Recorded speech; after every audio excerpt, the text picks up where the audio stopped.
Good morning mga kabady. Ito ang area ng bundok ng Linahon. Dito makikita din sa aming lugar sa Poroquilis. Ito ay pinakamagandang tanawin sa lahat dito. Pag nandito ka sa amin, makikita mo lahat ng mga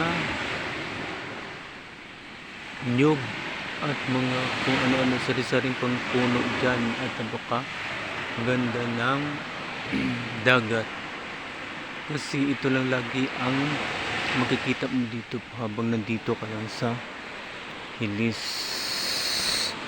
At napakasaya dito tuwing maliligo ka. At ito ay maganda naman dito, tingnan mo, halos dito makita mo napakaganda ng bundok. At sa likod dyan ay dyan ang Sohoton area naman.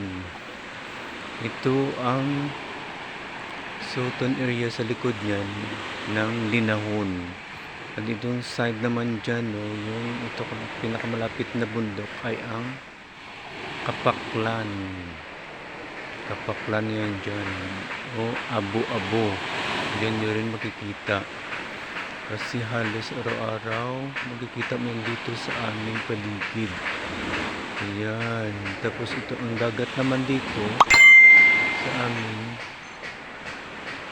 Yan, makikita mo na dito naman ay sarap ng Hilis. Napakaganda dito ang dagat, basta hindi lang masama ang panahon. Ayan, iyan yung puno na yan, yung dahon na yan ay umbrella tree kung tatawagin sa English. At ito naman sa Tagalog naman ay talisay dito. At ito naman ay ang pandan naman, screw fern yan ang tawag sa English, kasi maraming tinik yan ang kanyang dahon.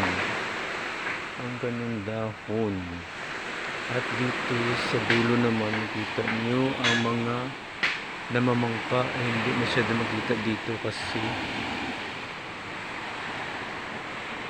nasa malayo sila. Ayan. At sa ngayon maganda ang panahon ngayon, nakikita na ang blue na araw. Kaya pag hindi pa naka-subscribe sa aking YouTube channel, paki-subscribe na at pindutin ang notification button bell para lagi kayong active sa akin YouTube channel. Paki-subscribe ng One Hilis Vlog. Maraming salamat mga kabady. God bless us all.